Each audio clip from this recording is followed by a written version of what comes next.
noticing the kindness of others and then expressing gratitude is not just a Buddhist practice. This is something that any human being can do.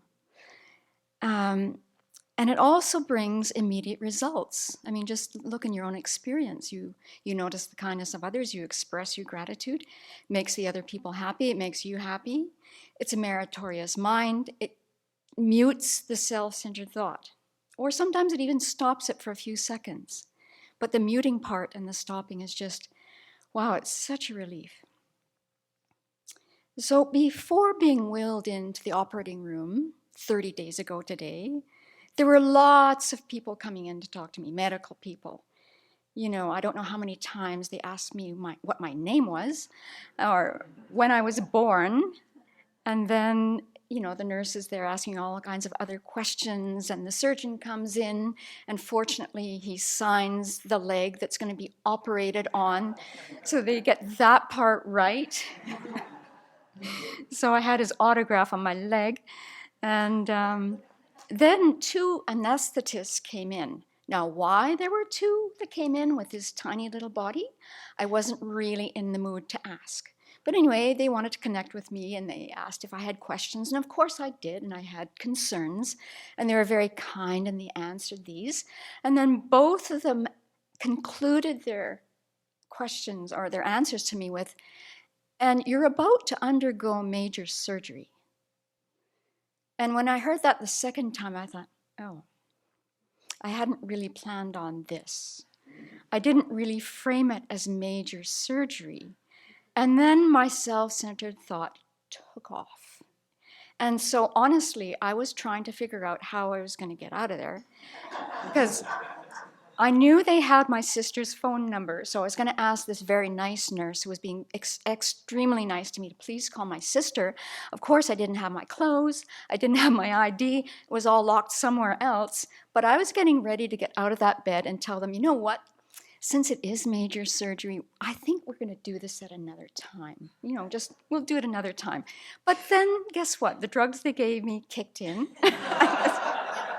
And there was this great big sort of like sinking into the bed. And that effort was I just realized, okay, what did Venerable Children tell me?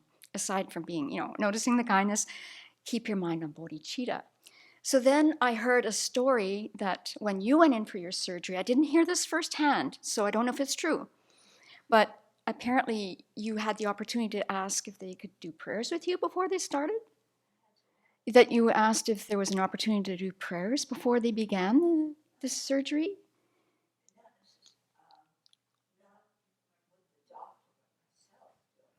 Okay. Yeah, but when I had my cataract surgery, Oh, yeah. the doctor there said, "Would you like to pray together before the surgery?" Nice. And I said, "Of course."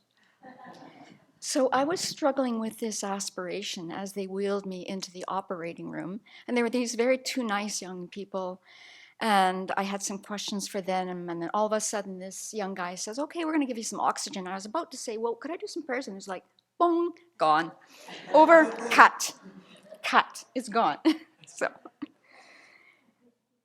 So the self-centered thought does not give up. It just doesn't give up.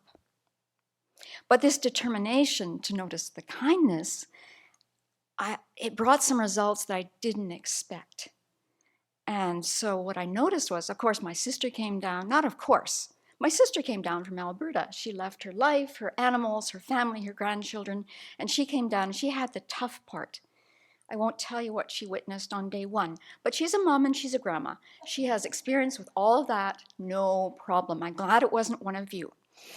And then our friend Mary Grace, who's a longtime student of Venerable Children's, told me months ago that she was going to take over when my sister left. I didn't ask her to do this. She has a busy life. She's a grandma. She's a mom. She's a teacher. And she came, and the minute she met my sister, she said, you know what, there's a retreat going on, but I want you to know I'm here to take care of your sister. So that's number 1. And my sister's like, wow, who is this woman? And Mary Grace was great. She didn't hover. She didn't boss me around too much. She bossed me around enough so that I'd get up and get out of bed and do my exercises. She was just fantastic. And the best thing is that she lifted this burden from the community.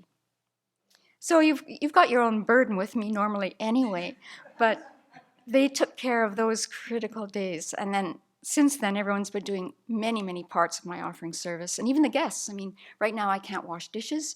You're helping with that. You're cooking meals. I can't do that yet, but I'm looking forward to returning to that, believe it or not. So the unexpected result that I did not think would happen, I'm sure you've taught this all the time, Venerable, but there's this thick block in the mind. The other result was that I have been content with everything that's been going on. I thought I would fight the walker. I thought I would be just so ticked off that I'd have to use this thing. I could not fulfill Venerable Chodron's guidance on how to use the thing, but I wasn't minding using it at all. And then I didn't mind that I had to slow down. I think for the first time in my life, I had to slow down. And it's okay. And I could notice things like the slate sidewalk, the pathway to Prajna. I knew it was there, but have you ever noticed how it looks in the sunlight? It's very beautiful. And then one morning I was out walking with the walker, and there was this huge parade of the tiniest ants I've ever seen in my life. They were headed somewhere. I don't know where, but I'm afraid to say that had I been going my normal speed, walking without a walker, I probably would have stepped on them. And then just noticing the sky and noticing the grass wave. It's very cool to slow down. So I haven't been fighting with the cane. So I haven't been fighting with all of these limitations that are happening right now. Now, I know that this is just a dress rehearsal, but it's a mini dress rehearsal for what's to come.